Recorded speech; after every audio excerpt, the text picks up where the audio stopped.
আমরা যুব সমাজ ঐক্যবদ্ধ আছি এবং শরীফুল আলম ভাইকে ওনাকে আমরা সবাই ভোট দিব। আমাদের এলাকায় জামাতের প্রার্থী একজন আছে, ওনাকে তেমন একটা মানুষ চিনেন না, জানেন না।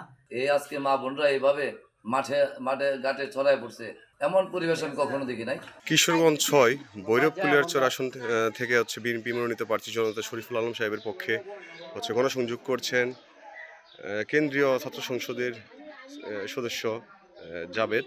তার সাথে রয়েছেন তার ইউনিয়নের নেতৃবৃন্দ এবং থানার নেতৃবৃন্দরা। আমরা যুব সমাজ ঐক্যবদ্ধ আছি এবং শরীফুল আলম ভাইকে বিজয় করে 12 তারিখে আমরা প্রমাণ করতে চাই এবং সালোয়াই নোয়ানবাসী এবং যুব সমাজ শরীফুল আলম ভাইকে ভোট দিয়ে জয়যুক্ত করবে। আমাদের এলাকায় জামাতের প্রার্থী একজন আছে, ওনাকে তেমন একটা মানুষ চিনেন না, জানেন না। ভোট চাইতে যাচ্ছি তখন সবাই সাড়া দিচ্ছে যে আমরা শরীফুল আলম সাহেব কোনো ভালো লোক, ভদ্রলোক, উনি একজন ভদ্রলোকের সন্তান, ওনাকে আমরা সবাই ভোট দিব। কোনো দল নাই, দল মত নির্বিশেষে আমরা সবাই ওনার প্রতি ভোট দিব, ওনার জন্য আরও ভোট কালেকশন করব।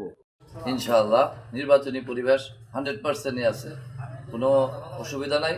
সকল মা বোনরা সহ বাহির হইয়া নির্বাচনের জন্য ওয়ার্ক করতেছে।